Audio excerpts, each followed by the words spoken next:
প্রকৃতির রঙিন সৌন্দর্যের মধ্যে একটি নাম টিউলিপ ফুল। টিউলিপ মূলত বসন্তকালের ফুল, যা তার উজ্জ্বল রং আর সাদামাটা সৌন্দর্যের জন্য সারা বিশ্বে জনপ্রিয়।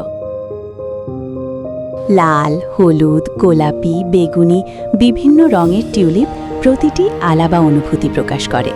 যেমন লাল টিউলিপ ভালোবাসার প্রতীক।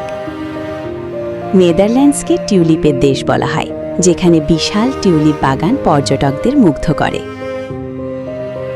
এই ফুল শুধু সৌন্দর্যই নয়, মানুষের মনে আনন্দ আর শান্তির অনুভূতিও ছড়িয়ে দেয়।